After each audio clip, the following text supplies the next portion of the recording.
All right, welcome to the 58th meeting of the Junto Club. So in 1727, not 19, 1727, Benjamin Franklin organized a group of friends to create a club for mutual improvement. Inspired by his Junto Club, we are following this tradition and look to discuss topics around science, philosophy, politics, and business. So here we have me, Matt, and then Mike. So yeah, we were met previous in grad school, so enjoying our talk during lunchtime. So we want to basically extend this after we graduated. So we are here to talk about anything that we are interested in, and also learning and sharing at the same time. So today's main topic will be the Nvidia Way. So so basically, I don't know anything about. I'm always, Nvidia is a big name, so I'm always, at least personally, always aware of Nvidia, but never really know the history. And I'm aware of the founder, Jensen Huang, but never really, don't know much about him. So that's why, since I don't know anything about him, so I was always curious about the company and then the founder. And then the Nvidia we just got published probably I think like a few months ago or a couple of months ago, and then I said, "Oh, this is perfect for me." So I just start reading, and then I couldn't put it down. So I was like, "Oh, this is really." I was reading other books at the same time too. So oh, this is really good, and so I just finished it very quickly, and then yeah, so found some interesting things to start. You guys have any questions, thoughts? Not yet. I'm excited to Okay, learn. sounds good. I know, Mag, you always, I actually don't know much about GPUs, and then, but you are heavy gamer, so I was gonna ask you a lot of questions about NVIDIA and the product, GPU product itself, based That's on fair. your computer building experience and on a gaming experience. So you are an end user they were targeting, so. Well, I'm the old end user, not hmm not their hype new end user, Well, that's why right? we have Mike here, because he's our I'm the uh, ML machine end user. AI expert. So. Oh yeah, we got both sides of their business, I guess. Exactly. So. Yep. So yeah. Oh, anyway, we always start with a quote just to, get our mind into a thinking trend. So today's quote is, when you counsel someone, you should appear to be reminding him of something he had forgotten, not of the light he was unable to see. It's a quote by philosopher Balthasar Gracian. Anyway, never heard of him, but anyway, just found the quote a bit interesting. So a good reminder too. So anyway, any thoughts? Can you repeat the quote? Sorry. When you counsel someone, you should always appear to be reminding him of something that he had forgotten, not of the light he was unable to see. End quote. Yes, so this reminds me, so counseling is a little different than arguing, but I think it's very similar concept to if you're trying to have like a discussion with someone and actually like hmm change their mind, like if you come at it right away from like a you're wrong perspective, hmm like even if you have like the entirely correct facts and arguments, and they are in fact wrong. People are hmm very good at like just well, but just be like put up like mental blockers. It puts them in a combative mindset, right? hmm So you can be more effective if you agree with them on some things and kind of try to make it more of a discussion, less argumentative.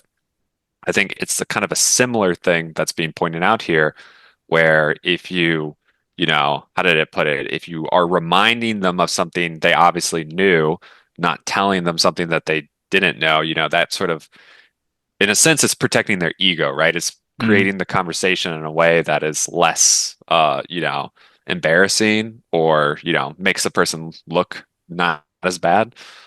So you might get further in that instance. It's a good way to phrase it, I guess. I've never like I'm familiar with the vague concept, but I've never heard like a good like succinct version of it like that. hmm Yeah, no, that is a good way to put it. Because yeah, I mean, I was thinking about it more like from the lens of like perception is reality, and like if the way they perceive the world around them is like sort of vastly different from, your perception.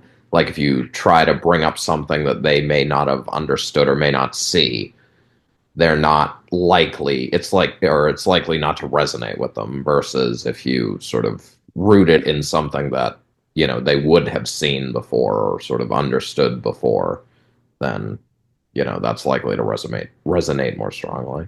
But, yeah, I Mm, like the way Matt put it too. gotcha. Yeah, for me, I think this one more like coming from like giving people advice. So this is called more kind of reminder for myself too. I think we all like when someone else asks for like advice, and then we always, I try to. I think to resist just giving the direct advice right away, and then direct, Mhm. like giving a solution that what we think it should be, right? So I think it's a reminder to say, like instead of giving the advice, right, we come in a more indirect way, where help them to come to the conclusion themselves, right? I think that way, I think it's more what do you call it, more likely than they actually going to follow the whatever the outcome of the conversation, the counseling session or the advice, the conversation. And so basically, that appear to be reminding him of something that he have forgotten. So it's like advice instead of, so it's like make it appear that they came to that conclusion themselves instead of like giving a solution to them right or straight away. Uh, yeah. Is this gaslighting? It's like, well, if What's I trick you into thinking this was your yeah, idea, you're going Yeah. to go with it more than if I just tell exactly. you my idea. Yeah, yeah, that too. Yeah, you can, I'd yeah, say get. that's more manipulation than gaslighting, but yes. I think gaslighting is a type of manipulation, so I'm Yeah, not sure rectangle square here. I Yeah. mean, any kind of conversation, interaction, relation is some kind of manipulation, right? So, but there's some kind of good manipulation, there's a Any bad type of interaction. manipulation, there's a good deception, there's a bad deception, So Shu's next time she's going to give marriage advice. Yeah, that's right. Yes. Yeah, uh-huh, exactly. Anyway, sorry. hmm So, anyway, yeah, and then that's just a reminder me of like, just a reminder to myself in certain way. That's why I want to bring this up, see what you guys think. No, it's a good quote. All right. All right, let's get into the Nvidia way then. So, of course, I always like to start with like questions for you guys. Like, what do you know about Nvidia, and what do you know about Jensen Huang? I should have invested in them a long time ago. That is what I know. Why didn't you then? Because I don't invest in much, so I just Okay. shuffle my money into safe things. Uh, yeah. Risk averse. Yeah, Me too, Mike. yeah. I don't know anything about this guy. Nvidia was like the big graphics card company for a long time.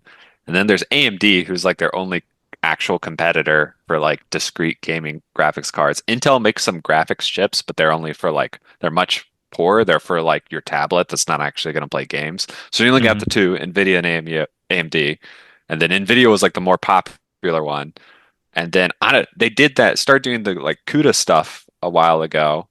hmm And I kind of feel like, I mean, to be credit to them because they did the work and the research and released like open source kits and stuff. So it wasn't like, it's not like they didn't do anything to deserve it, but I feel like then they sort of got lucky that like machine learning happened to go down a route that could leverage their graphics cards hmm for this stuff, which they, could have not been the case, right?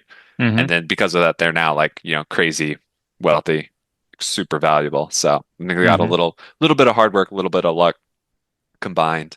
And then hmm sometimes gamers are pissed because they're like, well, first it was Bitcoin mining, sorry, hmm and then it was AI.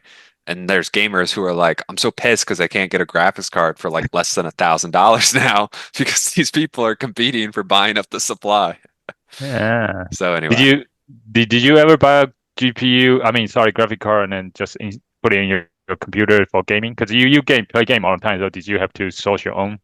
yeah, I've built a few, I built a couple BCs and like my first PC, I got like a budget one, and then later I upgraded my graphics card because it was like one of my cheaper pieces. But they're pretty easy. They're very easy to plug in and out. And if you're not changing, like if it's NVIDIA, either way, it's like it takes like 5 minutes honestly to change. Mm. So yes, I've, installed and uninstalled graphics cards several times. So you can call me an expert, I guess. Yeah. End user. Yeah, yeah, yeah. End Sounds user. cool, cool, cool. Yeah, I might draw from your experience later, but anyway. All right. So yeah, so that's basically even I mean the book basically, is a history, kind of talk about history of the Nvidia, right? It's from founding to couple like two major like near death experiences that the company went through, and then how then the graphic cards became the machine learning, also the AI revolution took off recently, right? So, but I'm gonna focus on basically the few things that I learned from Jensen. Actually, I'm gonna focus on Jensen instead of rather than the company, because even though the book is called Nvidia Way, but Jensen is the Nvidia Way. So that's my takeaway. Like, he had been the founder and then CEO for basically for the company for the past like 30 years, right? He's the whole person, went through all these, so and then even the culture is basically just him, right? So no, so that's why I say the Jensen way is the Nvidia way. So we're gonna focus on Jensen, basically a few things I want to talk about. And I I think after I was just looking through my notes and I was realized, oh, let's just take away one key takeaway is that how extreme Jensen Huang is, like is as a person, right? And how hardcore he actually is. And you see, like I'll say I'm not sure if I ever I can handle like working for him because that's how tough it is. So even though on the outside he appeared to be very general, like very like chill, like almost like Asian dude, it's like, oh, okay, I can vote for this guy. But anyway, but yeah, anyway, so I'm gonna cover extremeness, how extreme Jensen Huang is, and the first extreme of Jensen Huang is how hard he works, right? So he works extremely, extremely hard. So here is I'll start with a quote from him. Um, there may be people smarter than me, Johnson once told his executive staff, but no one is ever going to work harder than me. He was often in the office from 9 a.m. to till midnight. And then actually like everybody working in Nvidia like is kind of afraid or dread whenever Jensen goes on a rare vacation because he tends to sit in his hotel and write more emails and giving them even more work to do than usual. So, yeah, I think there's a story one time where actually, he was on vacation and then his co-founder, like other like high executive, right? His team tried to do an intervention. Say, hey, because they were seeing all the emails coming through. He's like, hey, Jensen, what are you doing? You should be on vacation. You should be, have fun with your kids, right? And then he was like, "Oh, I am. I'm just sitting in the balcony. I'm watching my kids playing over there, having fun." So, anyway, so yeah. Anyway, here's his quote. Another quote is that I work every day. There's not a day that goes by that I don't work. If I'm not working, I'm thinking about working.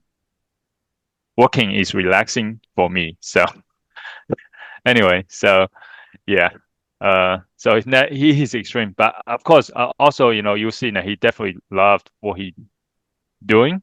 So I think Mhm. that's another reason that he actually works every day, right? That's why working is relaxing for him, right? Any thoughts? Man's built different. Huh? No, it Yeah. reminds me of Arnold Schwarzenegger. Uh, Okay. If you ever yeah, watch a video, like he has some videos when he's young, and the dude fucking loved working out. yeah. Like he literally was having so much fun. Like most people go to the gym and it's kind of like maybe sometimes it's satisfying, but Hmm. it's like hard work and tiring and you kind of have to like a little bit. I'm the Yeah. same way, right? Usually I'm forcing myself, but he loved it. So like I mean, there's other factors too, but like that makes it much easier, right, to become huge if you just absolutely love working out. So if you actually like love running your company, right, like Hmm. working is essentially fun or relaxing for you. Yeah, Yeah, that's going to be very different experience than what I think most people trying to do that would have, right? yeah, yeah. I was one of my favorite podcasts, of course, is the Founders podcast, and he actually covered Arnold Schwarzenegger, Kobe Bryant, all these Michael Jordan. Is all like especially for Arnold Schwarzenegger is all about like Arnold in his own books, like biographies. I think he just my published recent one recently. Anyway, so he's always talking about reps, reps, reps. Now he's talking about if you read his book, it's all about reps, right? And then I think he was like just like realized like how many sometimes he go for break and he or just go home and he realized some people are just very lazy. Like he was talking about all these like bodybuilder that super lazy at working out, and he just put extra times into it, like 3 times a day, like work in the morning, work out in the morning, afternoon, when other people are taking break, and then and then also put few more repping after after like at night or something. So yeah, definitely extreme person. Yeah,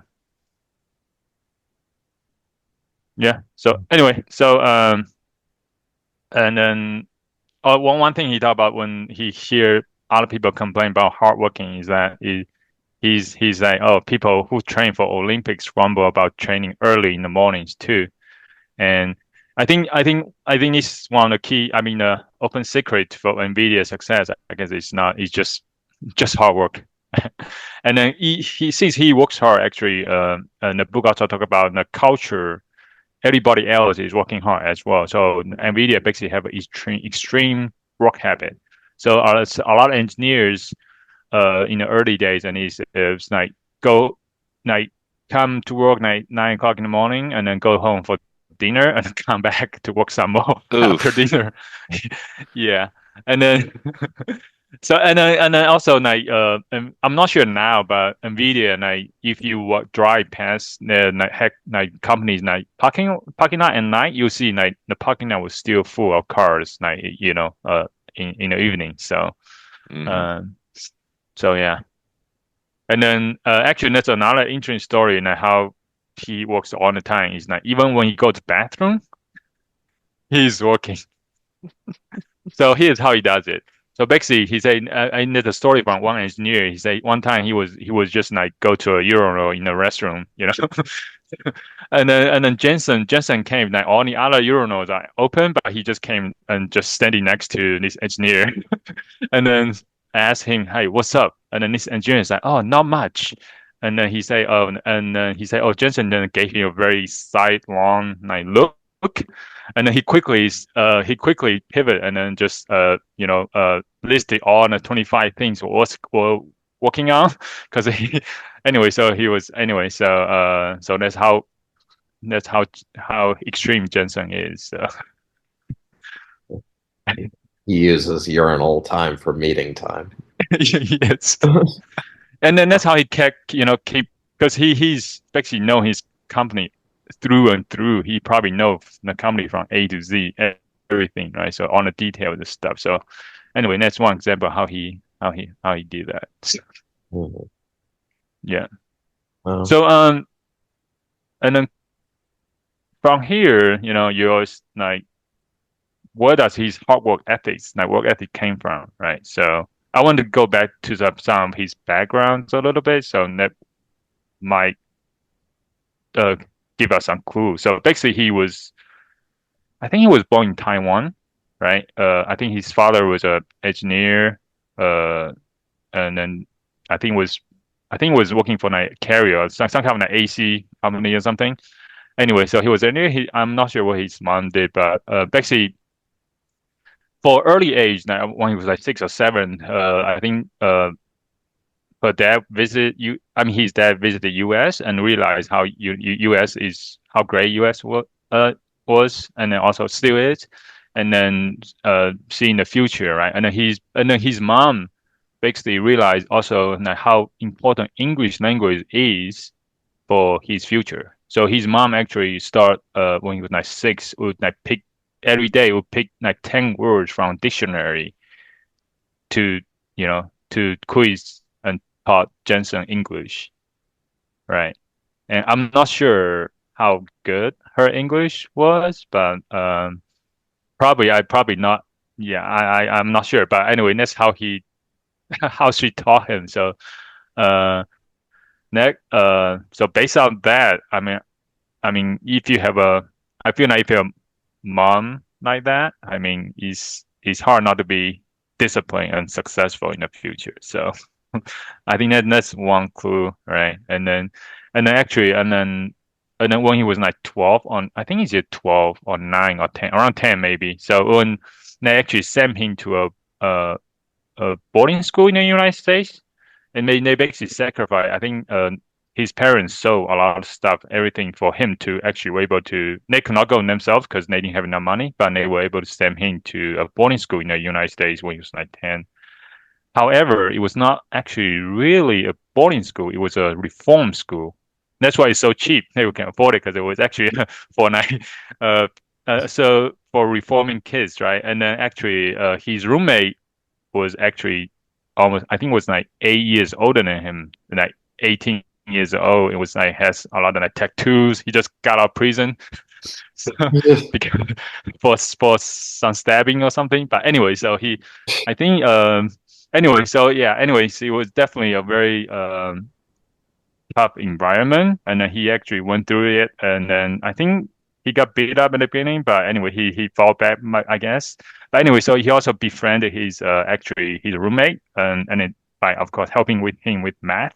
So Classic. anyway, so I think there's some point where he's saying that if he went through that, and he became like very comfortable with being in a very discomfortable, and have extreme tolerance for discomfort.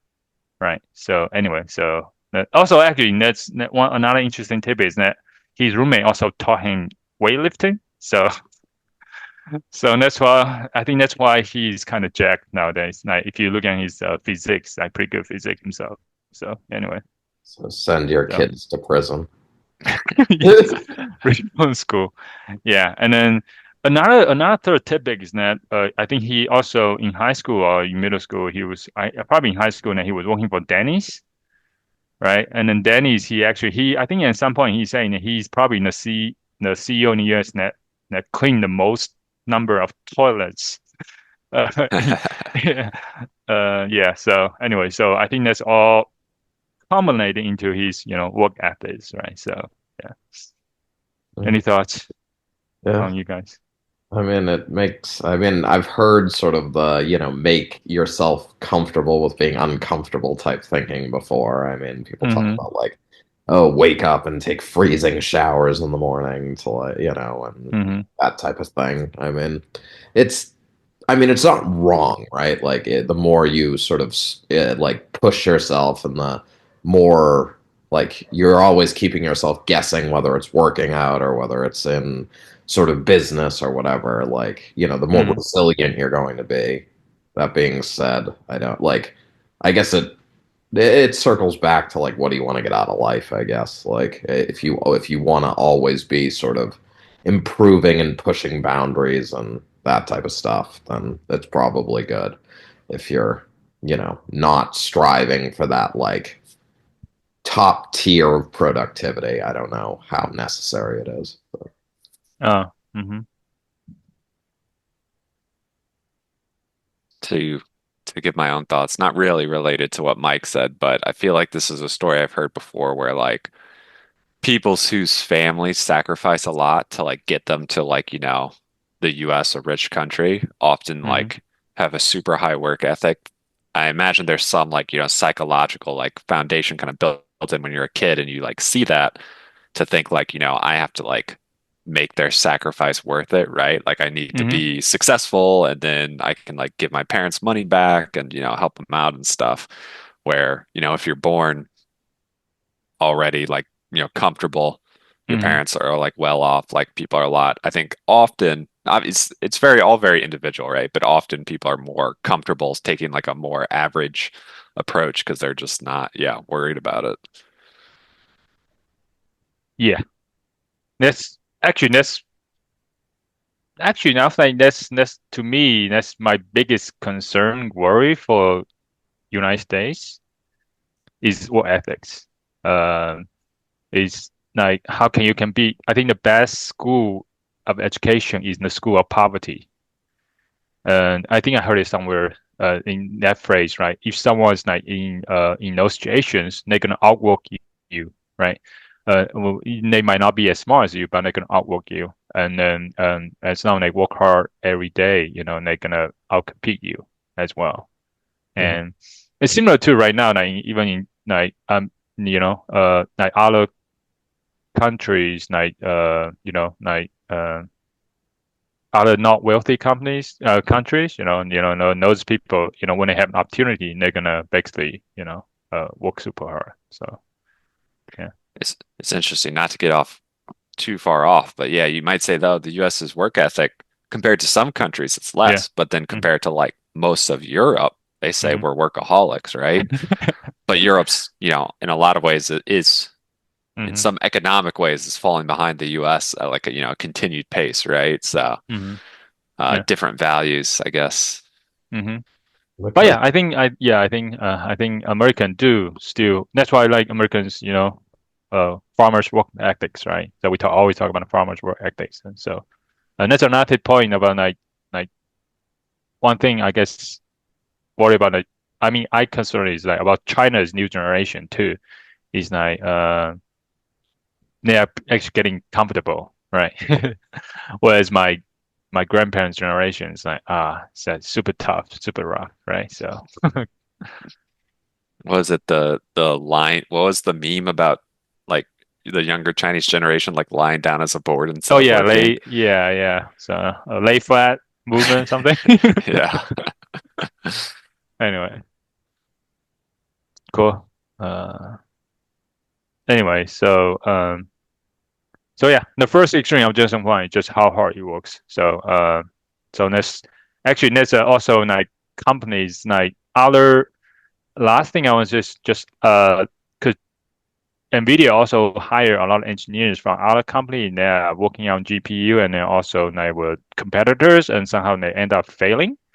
And these engineers, when they came to Nvidia, they thought that they're gonna find some kind of secret sauce, and then they actually end up just say, "Oh, it turns out it's just really hard work, intense execution on schedules." So, hmm yeah. Anyway, work hard, I guess. That's the There was no technical secret. It was just more yeah. time designing and debugging and stuff to make sure hmm things work right, I guess. I don't Yeah, know.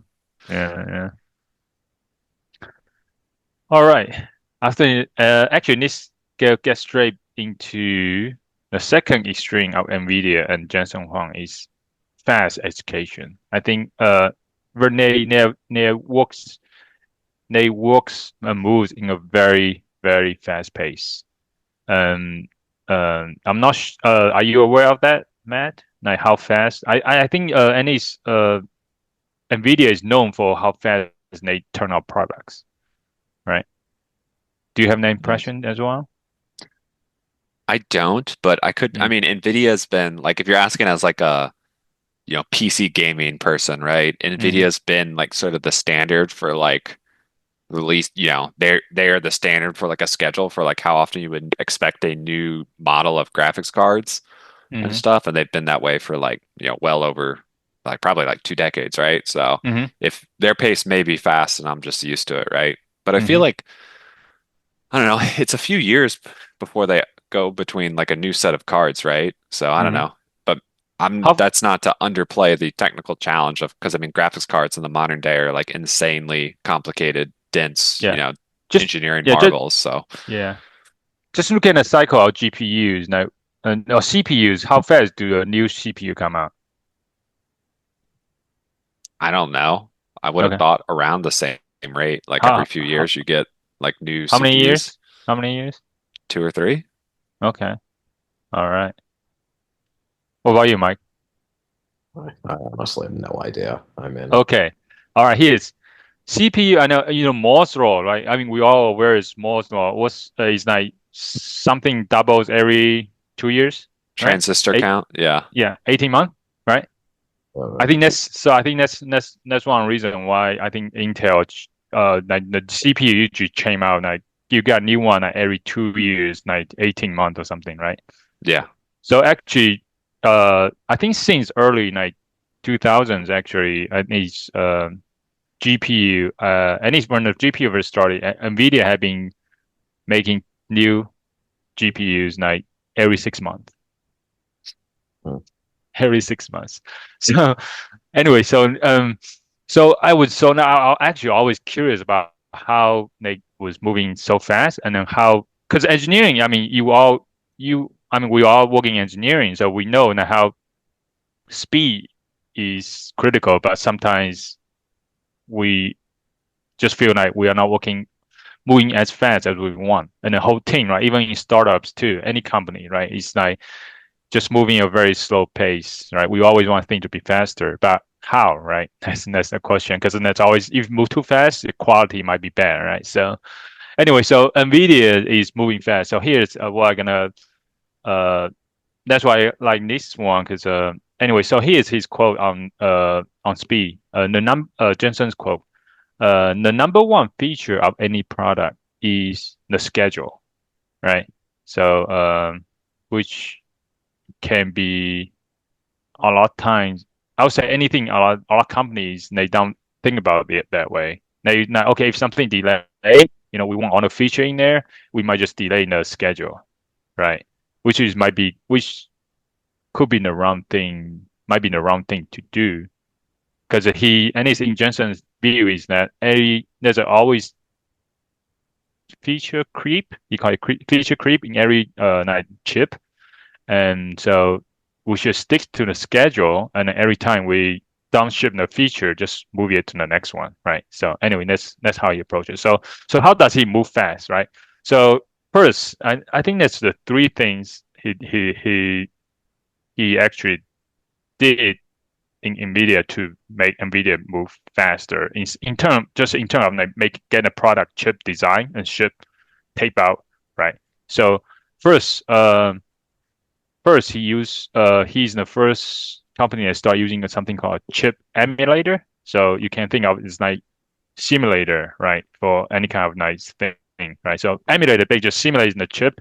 You can test your stuff and then make sure the chip is before fixing the bugs, and then sh ship it to be manufactured, right? So how familiar are you with the chip and the tape out process? You know what tape out means, right? Tape out. Yeah. No. What? You got electrical engineering, you don't know what tape out is? Yeah. I'm surprised. What does it mean? Okay. Anyway, so I have a little bit experience in term. I took we very large integrated circuit IC class in electrical engineering, and then basically you design in cadence. Like there's a cadence whatever the system that you actually basically you design all the chips. So you first all you design your circuits, then you design your layout, like how you lay out the transistor, right? And then once you are fine with that, then you ship it out to the manufacturer, a foundry to basically tape out the chip for you, basically making the chip for you. Well, on the chip come back, you still do a lot of testing, right, to figure out the bugs, and you got a batch back, right, and then once you testing, figure out the bug, and then you send it out again for mass manufacturing. So you don't make all your chip at one time, right? Which kind of makes sense, right?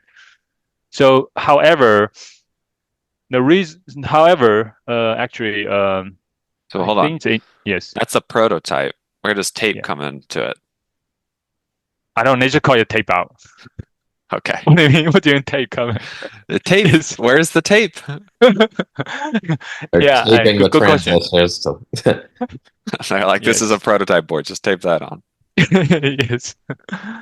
Yeah. Anyway, so that's anyway, so I'm not sure. Good question. I need to look into that. Why is it called tape out? But anyway, so so one of the reason that Nvidia had to use chip simulator is because in the beginning they actually made NV1 and NV2, basically first two version. They made the mistake of like did not listen to the customer and then try to innovate for the innovation's sake. so they did not design a good product, right? All the engineers are like super excited. Those co-founders, they were super excited about innovation, but they actually realized they make a good technology, but it was not a good product for the customer, because customers just want to play games, and the chip they designed was not good for play games. Uh, anyway, so they were having or they were almost dying. They have probably 9 months of runway left before they have to actually make a new chip, right? They only 9 months, right? So they're gonna die. And then for chip to be made, it takes, like we said earlier, 18 months usually in the process. So they need to figure out to speed up the process. So and we so Jensen Huang found a company actually make a simulator. So basically that's why. But that simulator cost $1 million back in the day. I think in the early 2000s or early could be 1990s, right? Actually, it was before the dot-com bubble, because so in the 90s, right? So it's $1 million, a lot of money. So to a magnet purchase, actually that reduce Nvidia's runway, the money left in the bank, to 6 months. So they only have so from 9 months to 6 months, like one third of the time left, right? So it's very bad the company decision. So anyway, so that's how they got into using emulator, and then all the engineer and so basically they went through all that process. They was able to get a chip made, before the company shut down. So first they very early they adopt a chip simulator emulator to make the chip. So the second thing they made is that is a lot of times the drivers, one key eliminator to get a graphic card to market is actually drivers, right? You put it to develop the driver softwares. And another thing they did is and then usually the typical process and the conventional process is to get the chip out, get it back. Once it's good, you start writing the software driver. But of course, is they don't have enough time, so they do it, in parallel at the same time. But I think there's a challenge in that. But anyway, they figure out doing how to write drivers, without doing a lot of, chip for testing, I guess. So, and then another thing they did over is that to get from 18 months to 6 months, they actually divide engineering group into three groups. So one is to uh one so basically three groups gonna work in parallel. So first group gonna design the next generation chip, and the third group gonna in parallel to develop right away the derivative of the same chip. So basically about it's gonna be derivative, right? So in that way, first 6 months, the first chip gonna come out, the core design, and then the next 6 months, the second derivative of that core design is going to come out, and finally the third. So that's why in 18 months, so they can shrink the 18 months can shrink it down to 6 months per chip, right? So that's one of the strategies they made, and the reason is because I think that every computer company and has a refresh product cycle of 6 months actually. So even though the CPU and on its chip design is 18 months, the computer industry, the consumer actually they do a refresh every 6 months, right? So Jensen want to match Nvidia's product cycle with the refresh consumer cycle, right? So anyway, I guess one thing I take away is that it's not surprised because they do everything in parallel, because what is a GPU or graphic card is highly parallel computing, right? Mhm. Yeah. And one thing I took away, I think I heard it somewhere in an interview, is that he actually structured his company. He say in a very early on, he structured his company instead of typical hierarchy of company structure. He actually structured a company such as a computer architecture, basically like stack, like full stack. I think he say his view is that your structure, how you design your company, should actually match the products that you are going to make.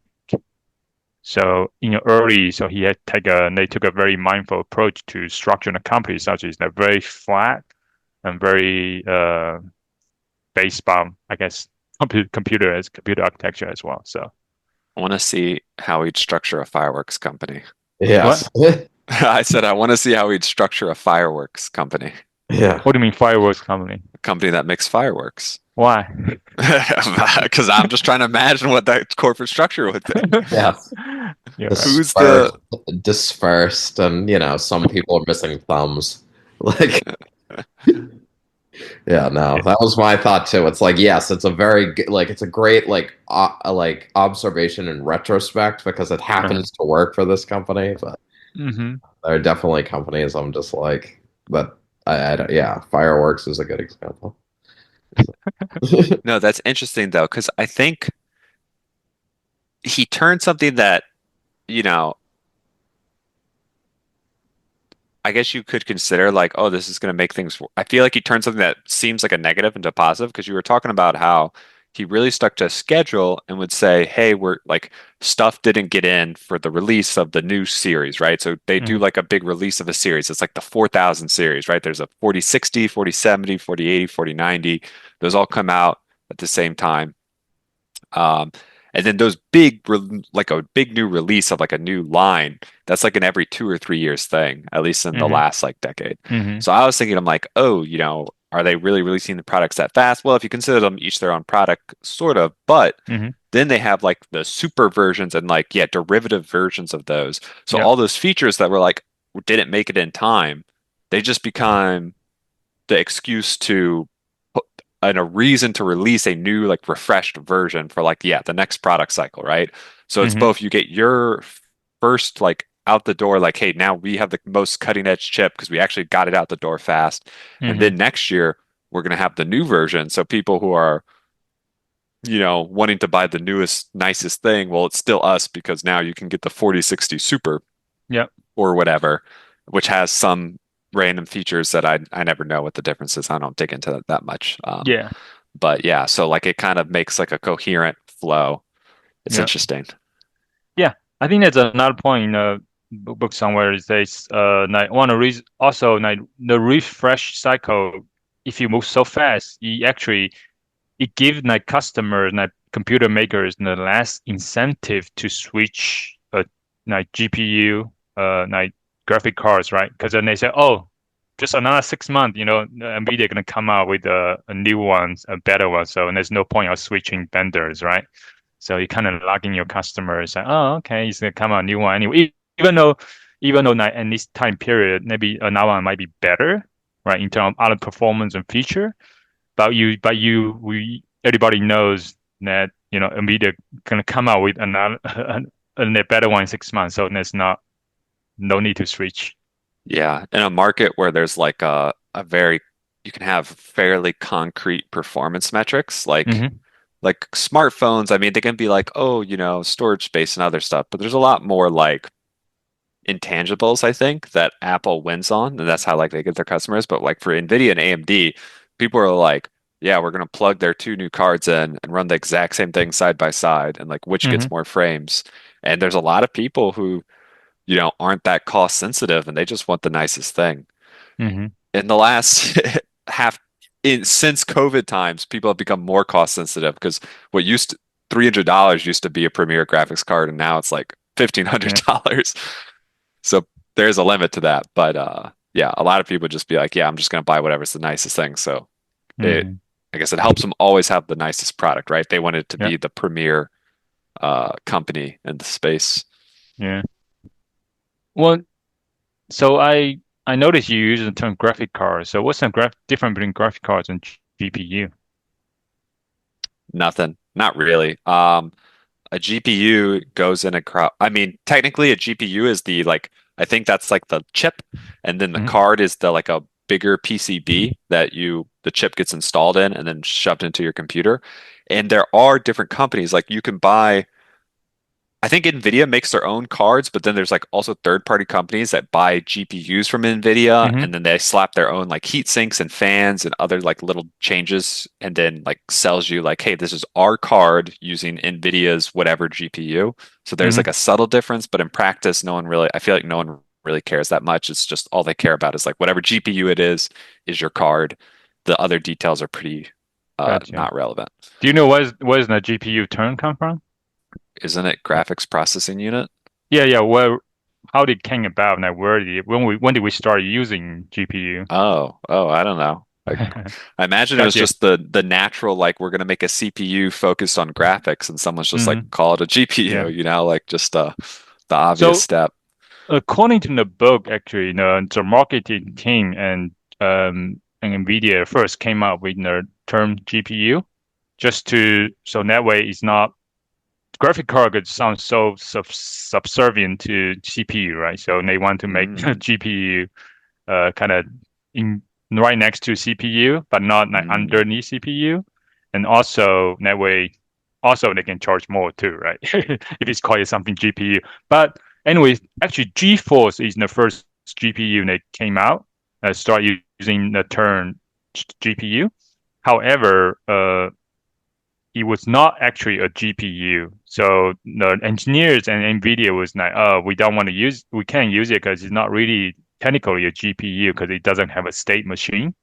So that it was just a graphic card. So and it's from the book, my understanding is that the difference between graphic card and the beginning is just doing graphics for computers and then became a GPU because it has a state machine built in. That way you can do more things. You can mm. make it programmable in the future and all the other stuff over time, right? So it became more computer over time. Anyway, so yeah, that's just curious your use of word graphic cards.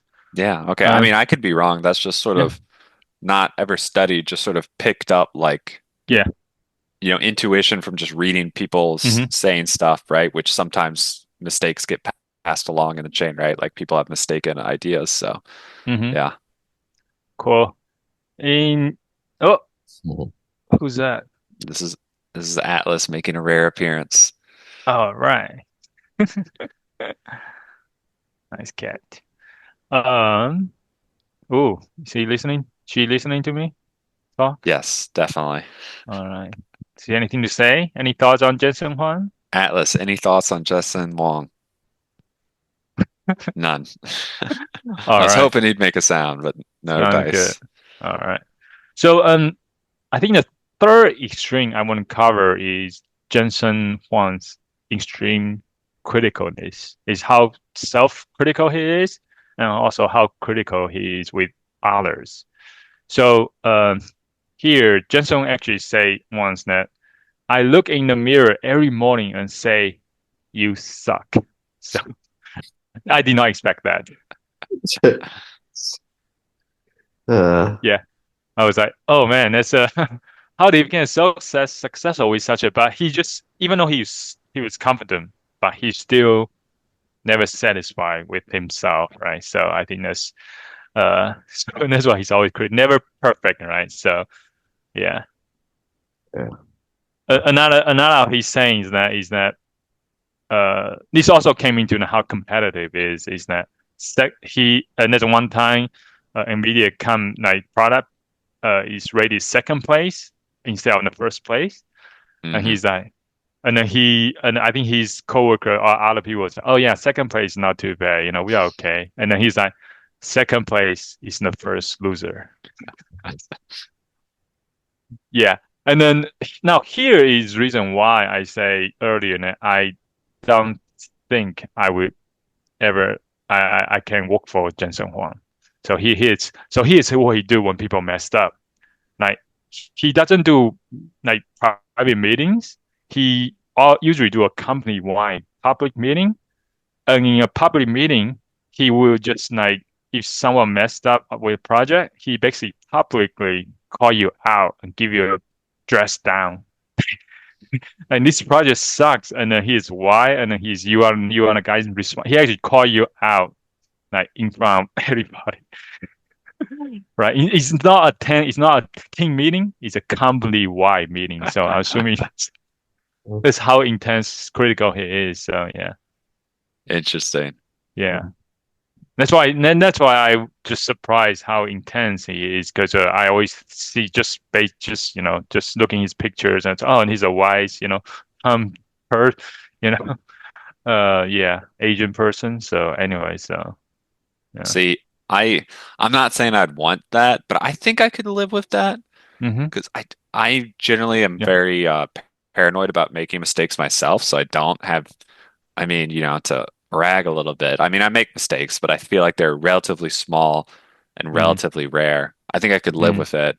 And I Yeah. think I mean, I don't know. I assume they're not trying to like, you know, humiliate the people. Maybe that's the point, but like, be Yeah. like, there's value in like being like, hey, reviewing the mistakes people make to see like, Yeah. oh yeah, I don't want to make that same mistake. Yeah. So that doesn't seem potentially too bad unless it's like really like cultish, weirdly like a humiliation ceremony ritual thing. Yeah. But the So workload is where I would be yeah. like, after Yeah. about 50 hours a week, I'd be like, nah, I'm going home. Yeah. Any thoughts from you, Mike?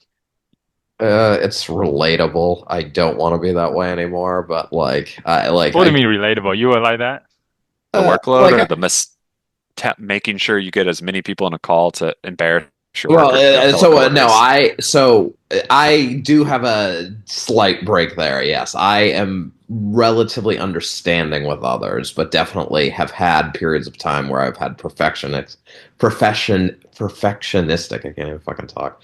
Mm, Like tendencies myself, and been mm, overly critical of me.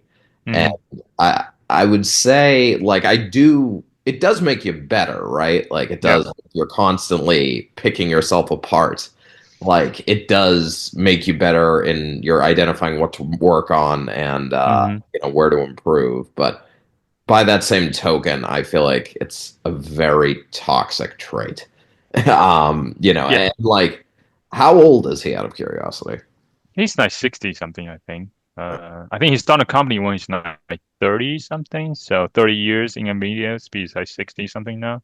But I don't think, and it's from my perspective, I don't think, and it's from what I know, and it's my impression, I don't think he's doing it in a toxic way. So that's why Nvidia is super successful. I'm saying it's a fine line, right? But Yeah. just because this is his nature, his personality, and also the idea is not to like public shaming people, right? So that's why definitely you see some very toxic leaders, right? Now you do not want to work with people like that, and they just like yelling you for not very, sometimes not even a good reason, right? Um, so here his what he his view on that here's his quote: "I don't like giving up on people. I'd rather torture them into greatness." So that's how he do that, right? So the math. So basically, like he actually sees the method is not. I mean, it's not to show off like how much smarter he is than his employees. Instead, he sees it as a guard against complacency, right? Jensen's time and the time of employee is best spent trying to solve the next problem.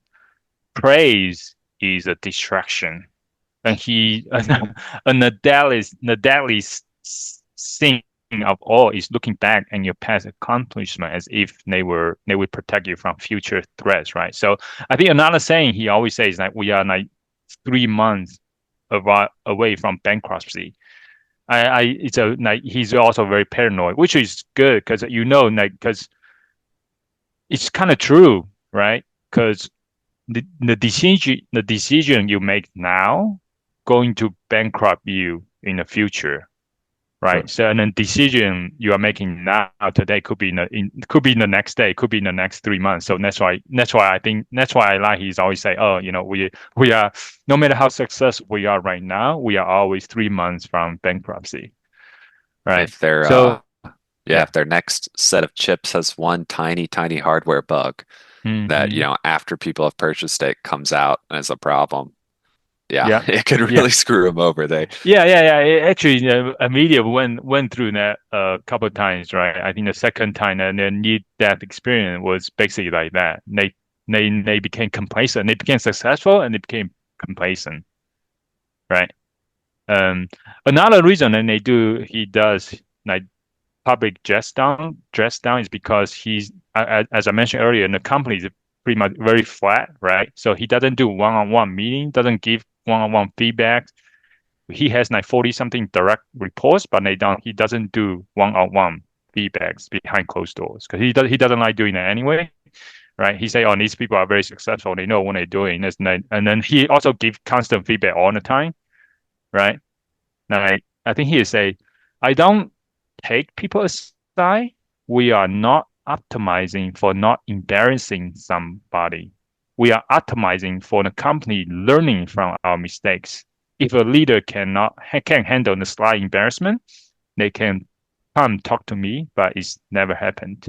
So I think the public just now is not like individual employees, right? It's someone in a leadership position as well. So he always have someone in charge of like he call it the pilot in command of every single project, right? So that person is directly accountable for that project. So if that project fails, I think kind of understandable that you are going to hear, gonna get from feedback from critical feedback from Jensen, and it's a good learning opportunity for everybody too, right? So I think that's from his perspective, which I think is a good idea, Yeah. and he suits his style too. So Well, not for I just everybody, think the, but yeah, the word or the phrase dress down or criticism, I guess, doesn't necessarily like yeah, I guess that it seems strong versus what that would be. Like, what like what mm, you just described, which is, an opportunity for everyone to learn. Like hmm Like a be review.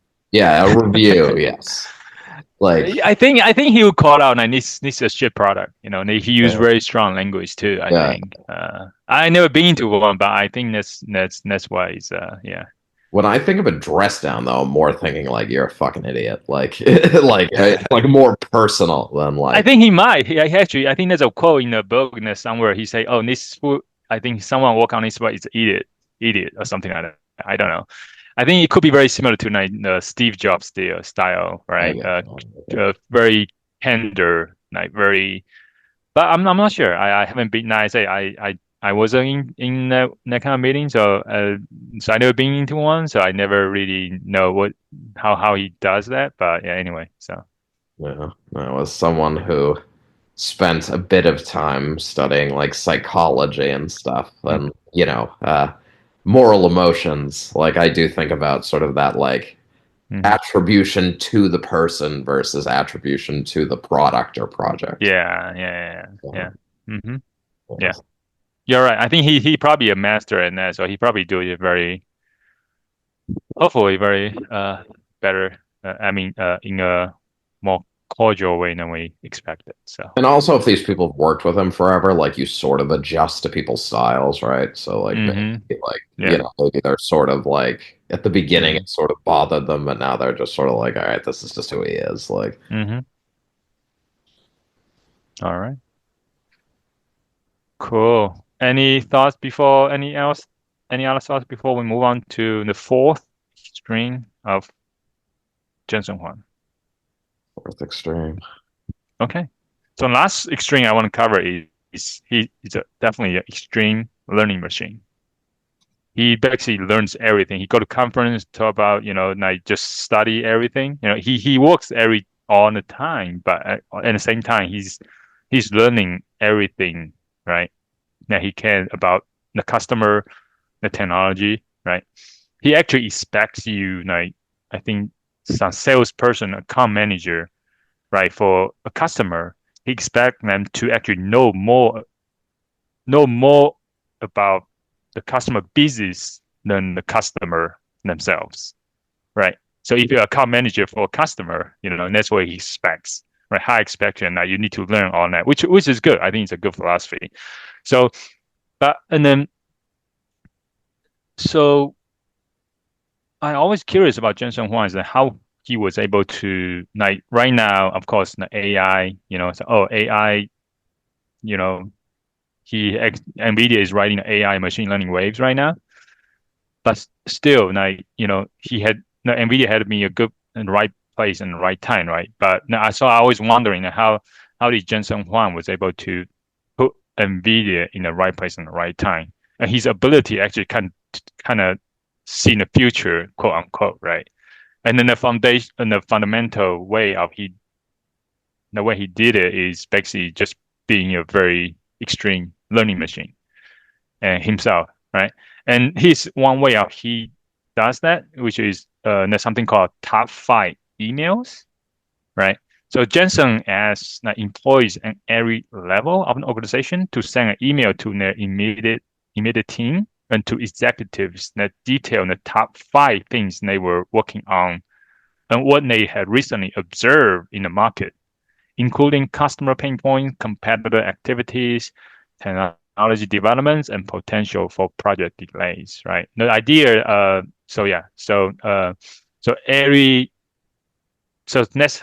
every employee of Nvidia is asked to do that.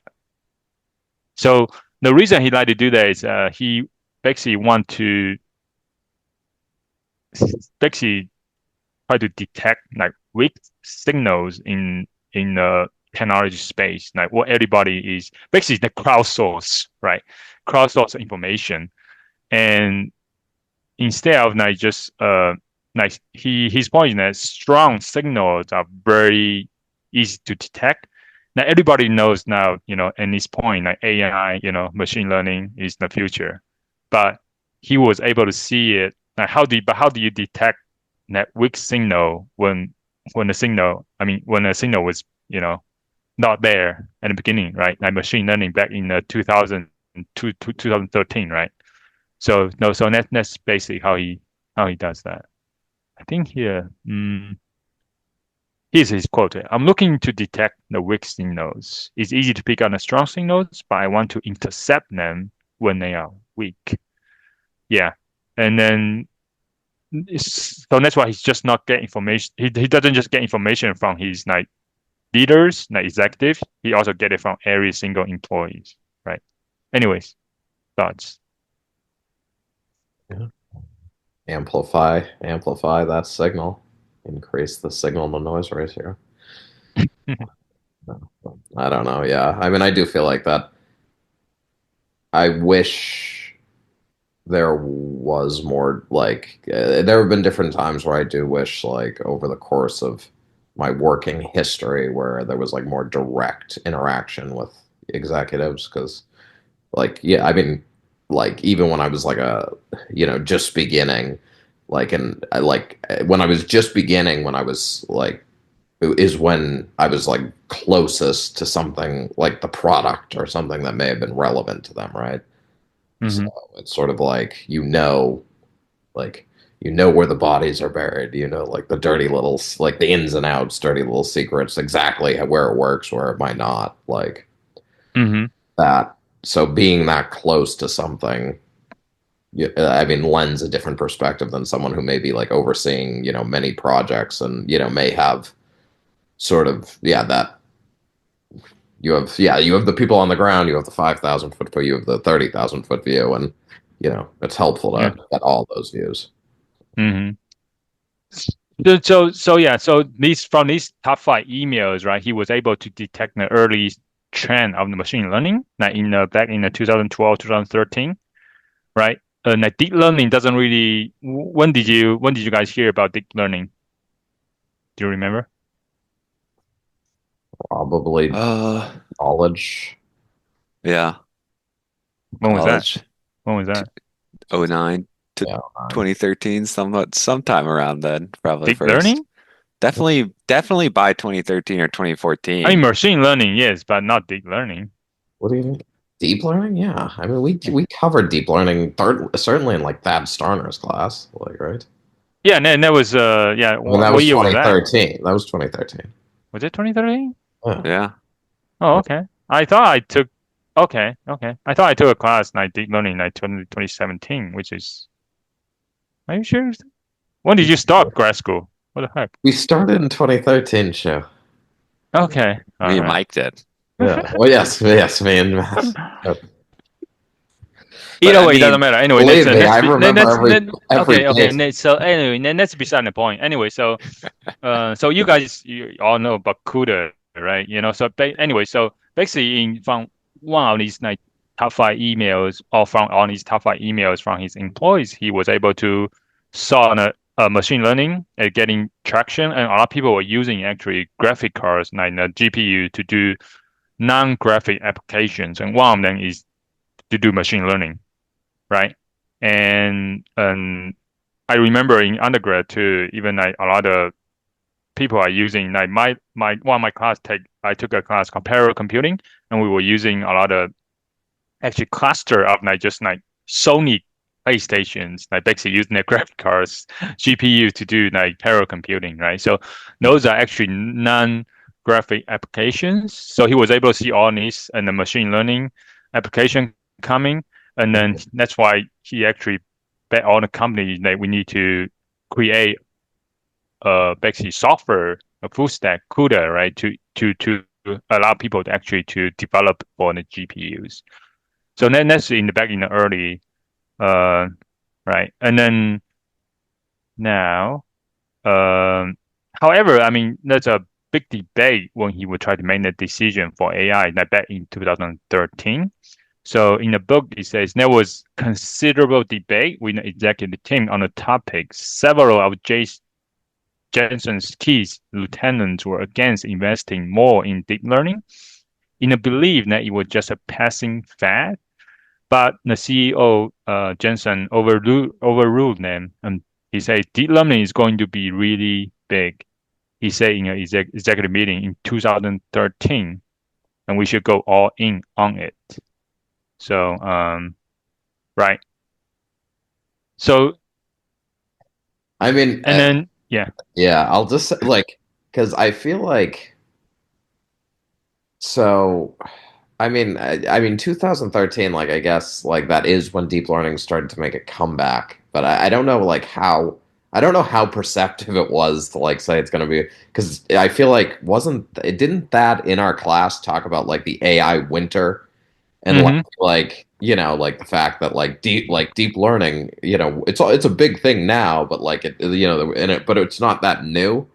Like, Mm-hmm. wasn't that, like, in our class he talked? Yeah, I Yeah, think, yeah. well, his wasn't deep learning. I think it was about neural networks specifically, right? Because Mm-hmm. like deep learning is like the third time the concept of neural networks became big because it like came around originally, and then I forget there was some second resurgence when people figured out they could like model any generalized function.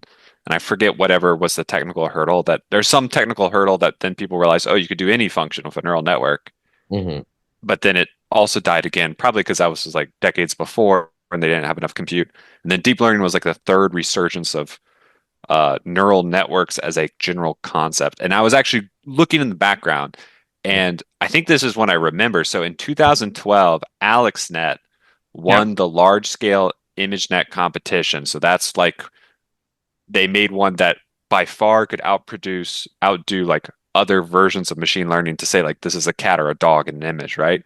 Because Mm-hmm. at that time, that was impressive, right? Like a computer that could actually accurately recognize like things just in a photo, an unlabeled photo, right? Mm-hmm. So that was cutting edge. So I think it was like 2013 was the time it was starting to become pretty big and established in research, like in the research world, right? Like, Mm-hmm. so I think me and Mike have a weird perspective, right? Because we're talking about like grad students in like this area, So Right, this and Mm-hmm. is we're like as an papers are AI blowing up class. and people are demonstrating that like you can use this to do things. But there is a big gap between like people doing papers and like a real product, right? Oh, Mm-hmm. 100%. Yeah. No. Yeah. So yeah. Anyway, so everybody say, oh, like, I think even you guys mentioned it. Oh, Nvidia kind of got lucky because, like because of AI and machine learning, but they have been working on it. And Jensen saw it coming, right? And then they actually built it for the past 10 years and getting ready for it, right? And he knew that this is going to be big. So, so it's not just, I mean, they do get lucky too, right? Because without Alex Net, I don't think, Net, uh, that you just mentioned, I don't think that machine learning going to be that big, right? But somehow with combination of that, he was also prepared, right? They were also prepared to take advantage of that. That's why, uh, no other company is like as prepared as Nvidia to take advantage of the AI explosion right now, right? Hmm. Yeah,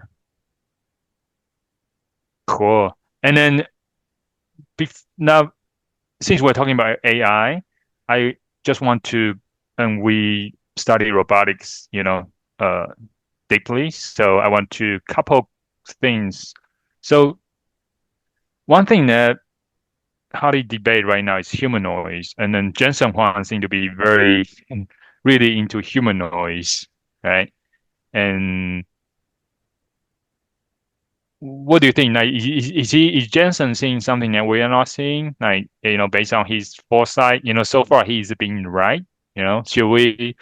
Um, I mean, he also Nvidia is very big in robotics. Like, they have something called Omniverse. Also, like Isaac Singh for robotic simulation, and also a lot of robotic company basically use NVIDIA's products, right, for machine learning, computer vision on the robots, and just computing stuff, right? So Hmm. robotic is definitely big, but I mean somehow he's really into humanoids. I'm not sure if he just uses it as a publicity, but he does. I'm not sure if he actually believes in the future of humanoids. Because I know last year in the GTC event, he actually had on stage. He actually lined up with like all the humanoids last year. So, Hmm. what's your thoughts on that? I'm not sure if you guys are aware. No, I didn't know he lined up or anything like that. I Yeah. don't know. Is humanoids, it reminds me of what was that lesson they learned early on? Do humanoids seem like doing something that's like technically interesting with which is not necessarily like what the product the customer works Oh yeah, wants? yeah. So Like, first couple NV1 and V2 their product is innovative, but actually not. It's good technology, but not good product. That's right, lesson right, you learn. right. Yeah. Good technology, good not good product. Is that what humanoids are, at least for, the quote unquote short to medium term? I mean, I guess eventually you'll say the technology is so good you might as well just have a humanoid because it can like do anything you might need it to. Mm-hmm. But I always fall back to like, can't you simplify the problem and reduce cost with a simpler design that will still do the core chores that people want, right? Like people want Mm-hmm. the robot that takes care of their dishes, right? Mm-hmm. For their own, or cooks a meal in their kitchen.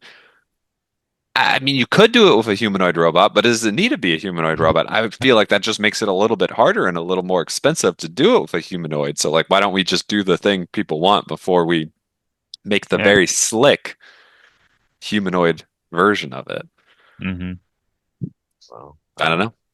no, I mean I have always been of the opinion robots should just be designed for the task. But that being said, I always do think about our autonomous robotics class when it was said that why did the internet explode in popularity? No, Pornography. Mm-hmm. no.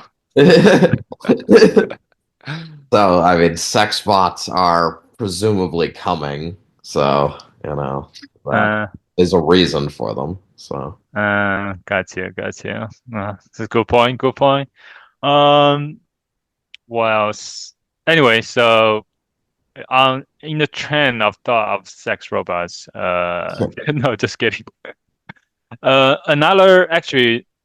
Another point about AI is Jensen Huang's belief on AI. So in early 2023, which is last year, I mean, sorry, it's 2 years ago already.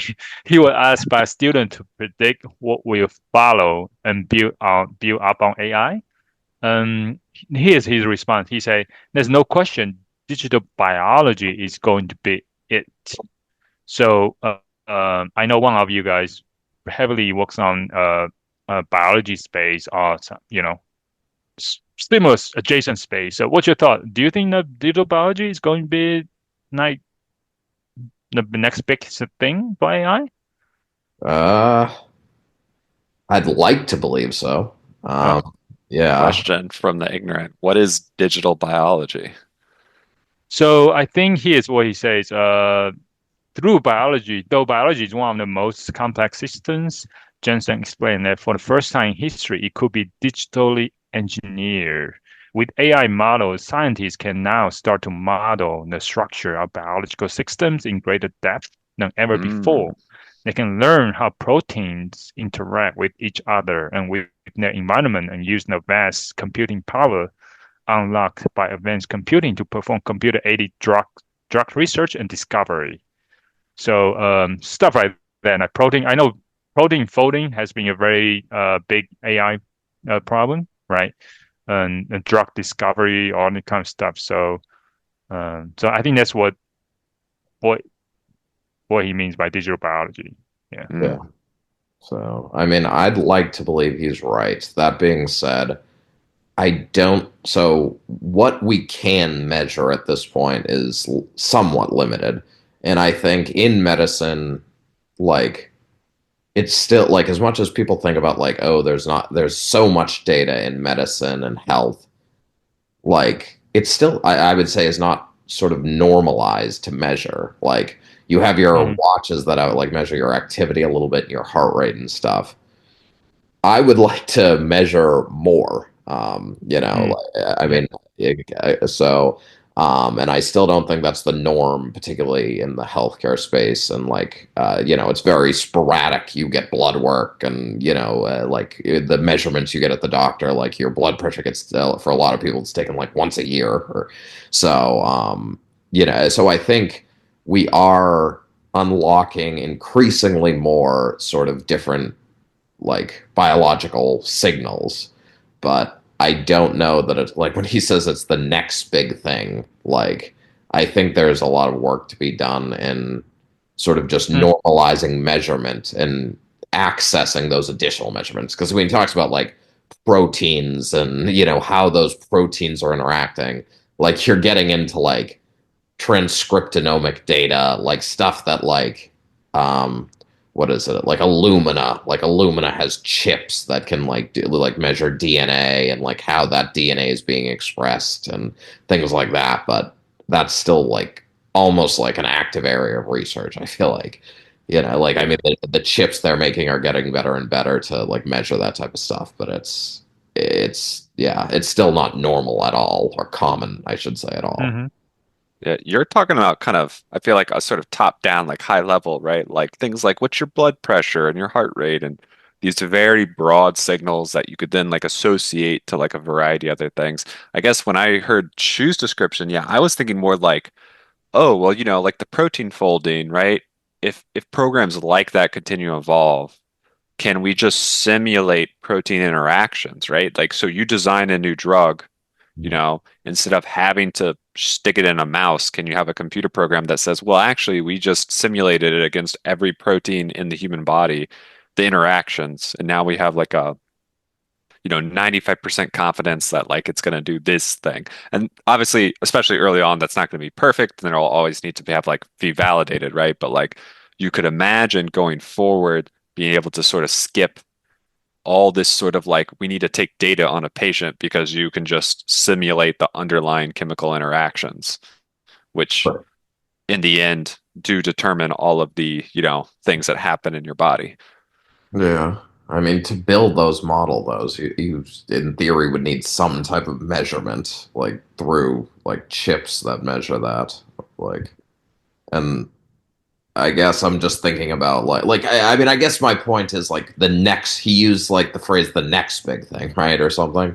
Yeah. Like, I feel like it's still like I'd like to believe like we will measure these things much more regularly as we move forward over the course of the next decade, but like I don't know if it's going to happen quick. Like I don't know how quickly it's going to happen. Just it takes like people don't like measuring things. Like I'd like to believe people are going to just start swallowing pills that measure, different physiological things that are happening. But I think a lot of people are wary of that. I mean, maybe with younger generations it'll be faster. But Mm. All right. Sounds good. We will see. Well, if I'm gonna have to bet, I'm gonna bet on Jensen. So since he works harder than everybody else, definitely than me, and then also, thinks a lot harder than everybody else. So I think he could be right. So he's high. The probability is high that he could be on the right trend.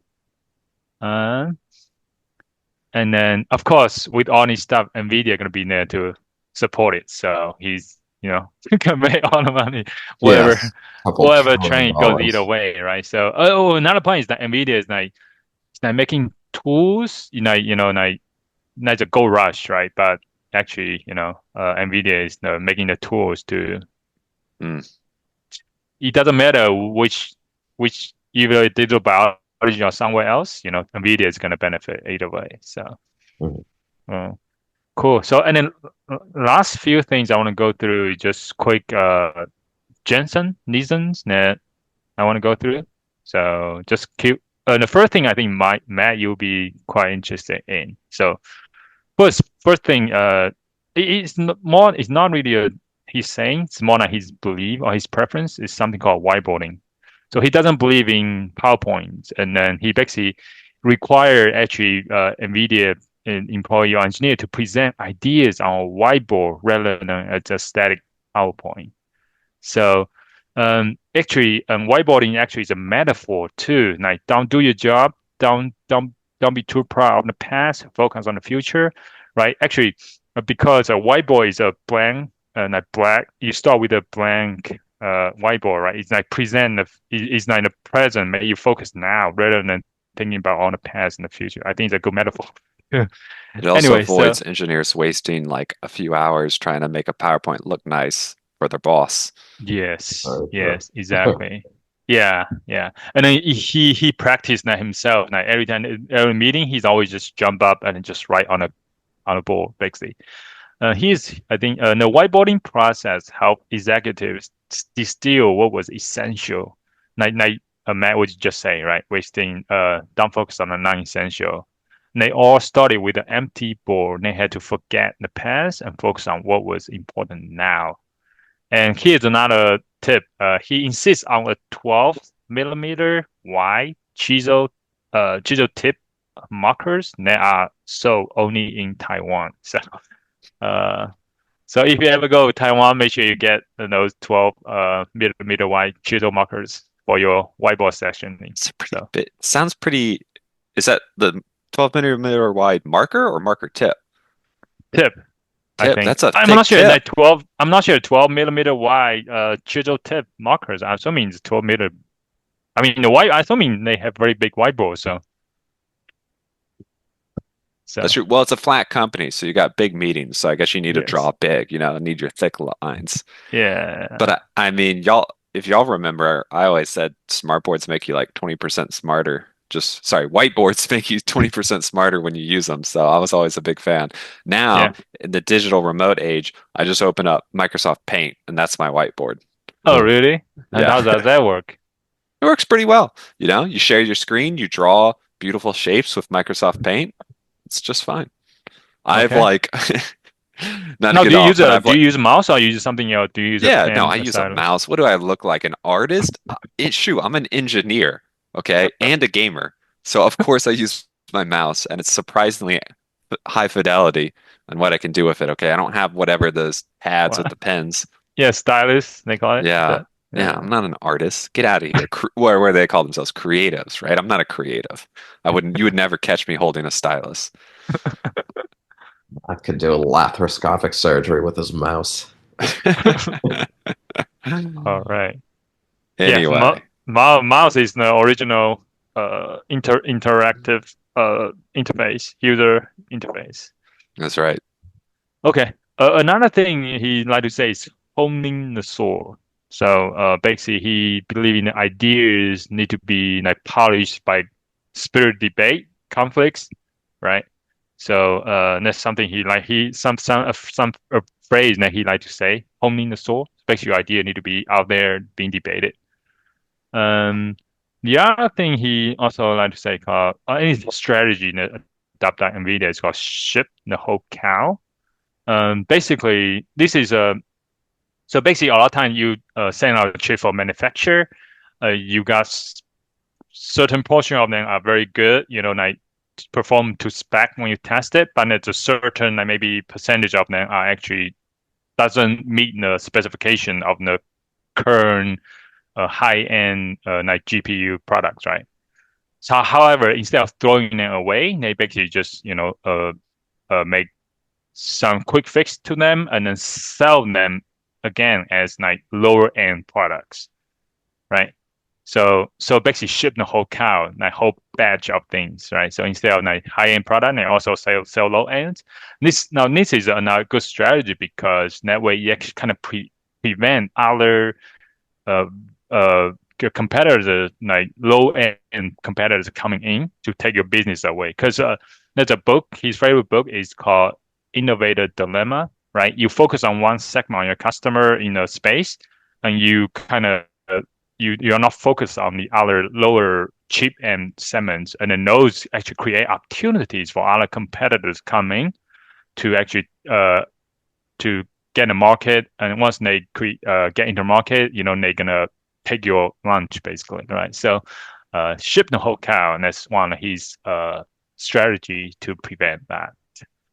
And another thing he says, strategy is not words, strategy is action, right? And then we don't do periodic planning systems. We just plan continuously. There's no 5-year plan. So anyway, so that's another thing I like what you say about strategy.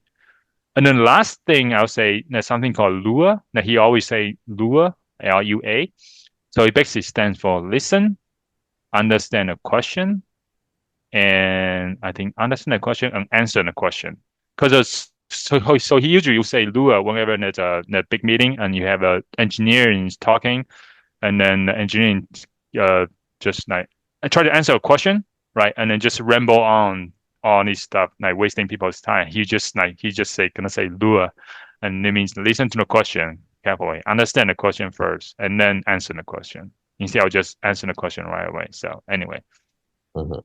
Cool. That's the end of my discussion for the Nvidia Way and basically Jensen. So, And yeah, not to overly focus on just graphics cards, but I've mentioned before, like they come out with these batches of cards at a time, right? Like the 60, 70, yeah. 80, 90. Does that mean if you're buying 60, 70, it's just like it's like the same basic chip, but repurposed and refurbished? If you're buying like the 60 version, the cheap one? So I mean, if you might, yeah, if you buy in the low end, if the low end of the same lines, possibly, but I'm not sure. I don't, but they do believe in shipping the whole cow, so depends which kind of meat you get, I guess. What you willing to pay for? I don't know. I just don't use. I don't buy. I never bought a GPU, and I'm not gamer, so I don't follow Nvidia products. So I actually know. I didn't know. I still don't know much about Nvidia's product. Hmm. So yeah. So, all right, I guess, what do you want to take away from this show? Like, what's the, Take away. I say yeah. No. I guess I like to take away. I think is just the unsung hero is probably going back to originally is Jensen Huang's mom, right? By teaching him English, the foresight, uh, his parents made all the sacrifices, right? And to get him where he is today. Of course, his hard work and the way the how hard he works is definitely the main contributing factor, right? Uh, but But he not to wouldn't have had forget, the yeah, opportunity to do it hmm even with hard work, without, yeah. what his parents slash mom did. So Yeah, yeah. yeah. If they didn't send him to the United States, right? The land of opportunity. So anyway, I would say that's the hard work of his parents and then hard work of Jensen. I think hard work is probably definitely the biggest takeaway, right? So makes all sense? right, cool. Anyway, thanks for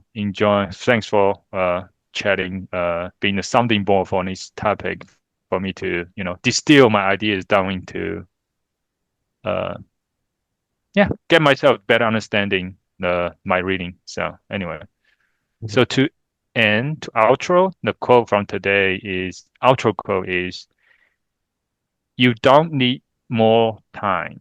You need more focus. Time isn't a constraint. Your choices are. It's by Shane Paris, of Knowledge Project. So anyway, I think I like that quote. So we don't need more time. We just need to make better choice of how to use our time. So thanks for spending time to do this podcast.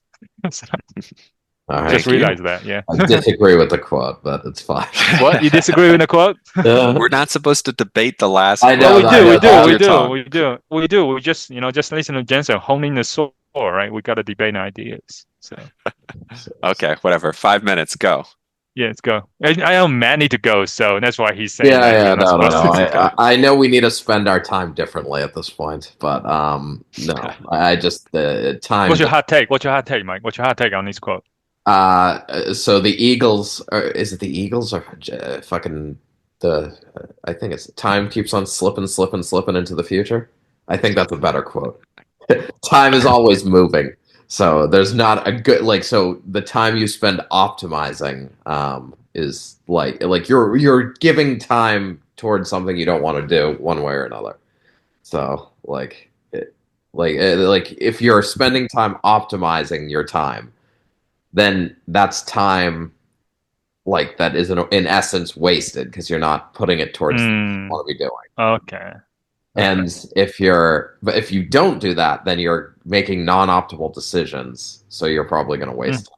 Like there's no good way to like time. So what's Eagle's advice then? What's his point? Like time slipping into the future. Does he mean just do it now without thinking? Like don't overthink it, just Well, do no, it? no. My point is, I know it's just time is always moving. So, like the Hmm. fact that it's always moving means you're not going to be able to accomplish everything. Like I always have a feeling there's not enough time in the day, and some days I'm pretty efficient. So, Okay. I think the quote's half right, half wrong. Because Hmm. I'm sympathetic with you, Mike, that sometimes you do just need more time. I mean that happens, but there's also a lot of people who just like waste time. oh I Hmm. yeah, mean, even I do too, right? Like it's clear it's like I have things I want to do and I'll just burn a little bit too much time goofing off or whatever. And it's a hard balance because you say goofing off, but like relaxing and decompressing is part of, is also necessary, right? Otherwise you can't work all the time unless you're yeah. Jensen Huang, That's your Johnson. because you'll burn out. Most people will burn out and then not be like there's a point where the more time you work, actually the less you get done because you're not being effective anymore.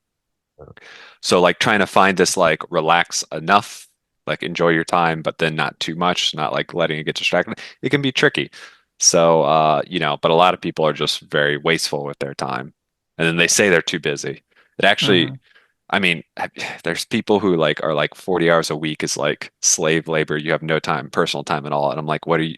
I'm like, that's not true. What are you doing with the rest of your like, Hmm. 100+ hours a week that's you're not working? Like, anyway, this is a side topic, but uh, yeah, I don't know.